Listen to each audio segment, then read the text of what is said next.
Olá, vamos para a continuação com Abraão, o profeta da promessa, tá? É muito importante a gente conhecer os nossos antepassados. Aqui trata-se do pai Abraão, aquele a quem Yahweh fez uma promessa. E eis que de ti farei uma grande nação. Eu estou aqui falando de Abraão, porque eu vou falar de outros antepassados para chegar até o momento em que nós temos aqui Yahucaf, Jacó, né? É descendência de Abraão. Antes nós teremos que ter também aqui o Yahutizak. Yahutizak é o filho de Abraão. Esse aqui já é neto de Abraão, tá? Então, eu estou trazendo aqui para que você saiba que nesse tempo aqui ainda não tinha sacerdócio. Todo o trabalho feito era simplesmente como patriarcas. Eles não tinham ainda um lugar de fazer as venerações ao Criador. Aqui nós chegamos à história do Egito, né? Começa com um grande homem. Esse aqui já é um descendente daquela geração de Yahucaf, né? Que é Jacó. Esse aqui é José. José, o nome dele é Yahusef. Yahusef é certamente um grande homem também na história das 12 tribos. Ele era exatamente aquele que foi governador do Egito, o hebreu da linhagem de Éber, tá? A palavra hebreu, ela vem de Éber. Éber era filho de Noé, como chama o pessoal, né? Então tá aqui iniciando-se a história do Egito. Aqui foi o almoço com seus irmãos lá na casa dele, no Egito. E aí exatamente está as 12 tribos de El-Shuru, chamado Israel hoje, né? As 12 tribos. Então, é aqui que começa uma história que logo mais, né, vamos sair daqui para o Monte Sinai. Esse povo, quando chegou aqui, foram bem-vindos num tempo em que a fome assolava o planeta. O Egito tinha grãos porque Yahweh preparou através desse grande homem chamado Yahusef, ou José do Egito, como é no popular. Então o próprio José do Egito se transformou no governador do Egito. Enquanto eles estiveram dentro do Egito, na liderança de José e daquele faraó que foi bondoso para com José, eles guardavam a lei, exatamente a lei de Yahweh, tanto egípcios como hebreus, tá? E foram muitos anos, mas aí veio a morte de José, daquele faraó bondoso também, e agora o Egito volta para a mão de um faraó que não tinha o temor de Yahweh, não tinha nenhuma descendência, e logo assim que ele assume o poder, ele escraviza o povo de El-Shuru nos costumes do Egito. Até o calendário do lunisolar que predominava dentro do Egito, ele trocou, colocou o calendário da fertilidade, né? E aqui está um grande homem também, chamado Merúshua. Esse homem foi privilegiado, mas o nascimento dele foi meio difícil. Todo mundo sabe a história, né? Do Moisés. Moisés, quer dizer, nascido das águas, não tem nada a ver. Foi esse homem que tirou o povo do Egito e trouxe para esse local aqui chamado Monte Sinai. O monte aonde começa uma história que muitos não têm a mínima noção de que essa história ela não pode ser colocada de forma que não tenha nenhum valor. Aí estão os nossos ancestrais. tá? Aqui começa a história dos nossos ancestrais. O Monte Sinai foi aonde começou a história do sacerdócio, tá? Através de Merrushua, o qual hoje chamam de Moisés. Eu quero dizer para vocês que tudo foi trocado, eles trocaram os nomes verdadeiros por nomes falsos, o qual Apocalipse 13, 5 e 6 chama de nomes de blasfêmia, os nomes que eles trocaram. Então aqui está o grande Monte Sinai, aonde o Criador, depois de tirar eles do Egito, mandou que Merrushua levasse para eles as 2 tábuas da lei, escrita pelo dedo de Yahuwah, tá? Mas é cruel a história, sabe por quê?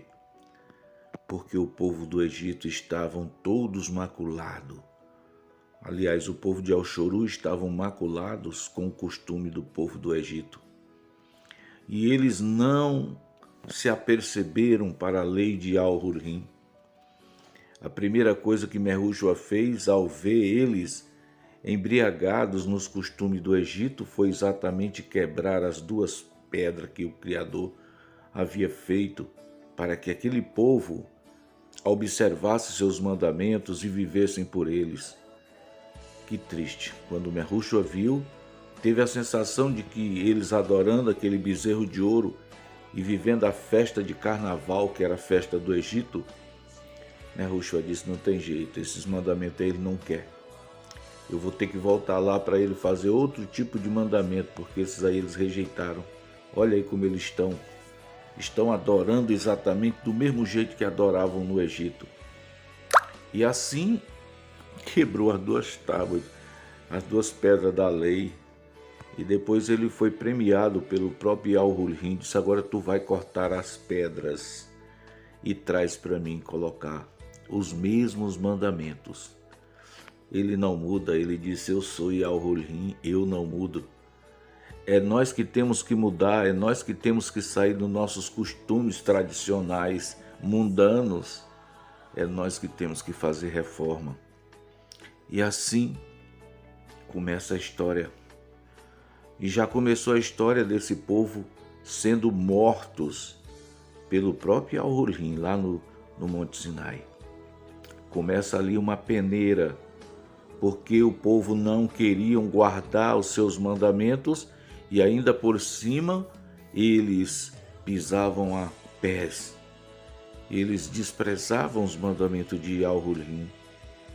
Mas ele tinha ali um homem chamado Merrushua, que era um verdadeiro venerador seu. E ali começa uma luta. Até o dia em que Al-Hurrim disse para Merrushua, disse, olha Merrushua, eu vou destruir esse povo e vou fazer de tua descendência um povo especial. Foi aí que Merrushua não aceitou. Depois eu vou colocar os textos aqui.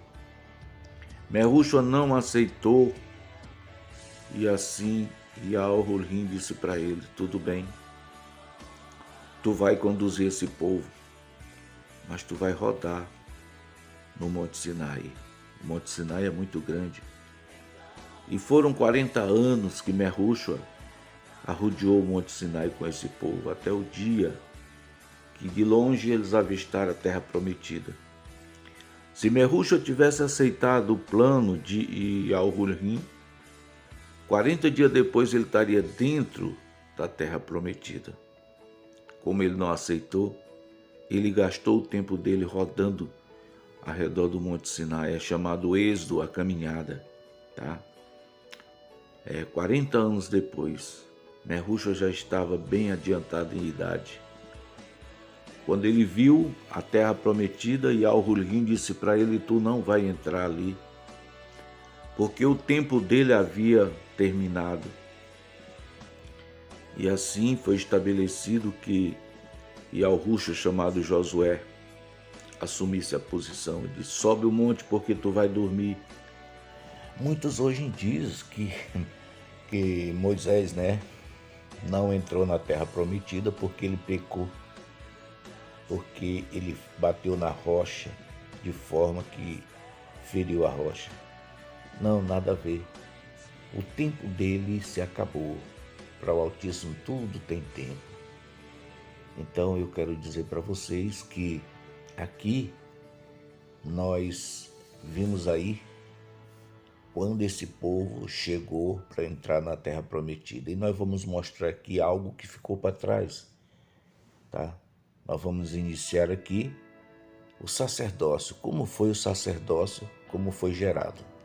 Levítico no capítulo 21, tá? Ali fala de leis para os sacerdotes. Mas eu quero dizer para vocês que esse lugar que nós estamos vendo aqui, no pé do Monte Sinai, era a morada do sogro de Merrushua, né? Moisés no popular. Jetro, ou Ialtro, era o nome dele. Pai de 7 filhas, uma delas era Zípora, casou-se com Merrushua. E aqui é que vai começar a história do sacerdócio. Não tinha sacerdote. Naquele tempo, até ali, tudo se fez através do profeta. É tão tal que Moisés, ou seja, Merrushua, era o profeta. Todas as ordens vinham do profeta. E foi ali que se formalizou-se o sacerdote. Nós vamos ver no livro de Levítico, no capítulo 21, do versículo 1 até o final do capítulo. Tudo que está estipulado ali era para os sacerdotes. E como era? Quem eram os sacerdotes? Qual era a tribo deles? Exatamente, tribo dos levitas. Essa tribo foi escolhida para carregar os utensílios de Yahurim. Ela não recebeu a terra como herança. Esse povo recebia exatamente 1/3 parte, qual hoje eles chamam de dízimo, não tem nada a ver. Vamos ver na continuação como aconteceu as coisas.